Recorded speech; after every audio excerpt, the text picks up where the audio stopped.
मेरे को होस्ट सत्यम सिंह जुड़ चुके हैं। सत्यम, बहुत बहुत स्वागत है आपका। जी अंकित, थैंक यू सो मच। सत्यम, सबसे पहले शुरुआत करते हैं कल्याण ज्वेलर्स के आज क्वार्टर थर्ड के नतीजे हैं, क्या उम्मीद लग रही है?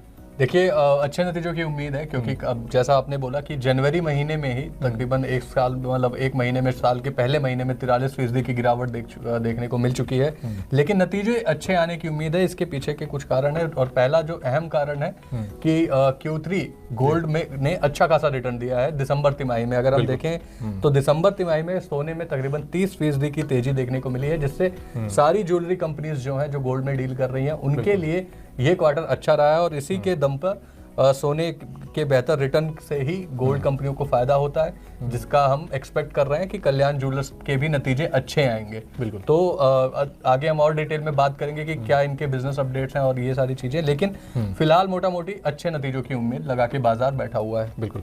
तो जैसा कि आपने समझा, गोल्ड की जो कीमतें हैं उसमें 30% की हमें यहाँ पर बढ़त देखने को मिली है, लेकिन उसके बावजूद भी कल्याण ज्वेलर्स का जो स्टॉक है वो कहीं ना कहीं गिरता नजर आ रहा है। इससे पहले भी हमने डिस्कशन किया था, उसमें भी कल्याण ज्वेलर्स की गिरावट की बात हुई थी।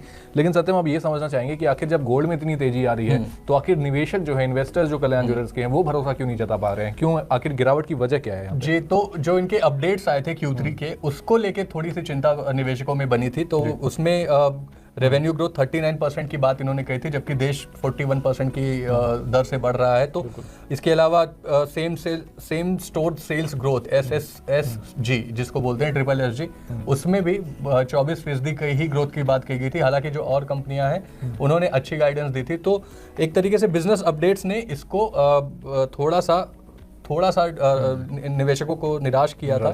त्योहारी और शादियों की मजबूत मांग से भी रेवेन्यू में हमें ग्रोथ देखने को मिल सकती है।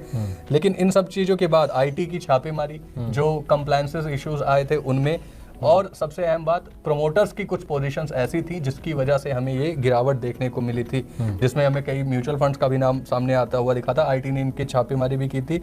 इन्वेंट्री ओवर वैल्यूएशन की भी बात सामने आ रही थी और इनके पास बहुत ज़्यादा स्टॉक था, ये भी बात उस समय सामने आ रही थी, जो जिस पूरे इन घटनाक्रमों की वजह से निवेशक निराश हुए थे, क्योंकि रिटर्न बिजनेस अच्छे होने की उम्मीद है, लेकिन जो और कंप्लायंसेस हैं, क्योंकि आप बहुत सारी चीज़ें देखते हो बिजनेस को लेके, वहाँ पे कई सारे सवाल थे जो हम आगे भी इस वीडियो में डिस्कस करेंगे, जिसकी वजह से ये भारी गिरावट हमें देखने को मिली थी। तो मतलब बिजनेस पूरी तरह से इंटैक्ट है कल्याण ज्वेलर्स का। यहाँ पर जो एक्सपेक्टेशन है वो भी अच्छी है, हर चीज जो है उनके ही तरफ कहीं ना कहीं पॉजिटिव संकेत ही दे रही है क्वार्टर थर्ड के नतीजों के लिए।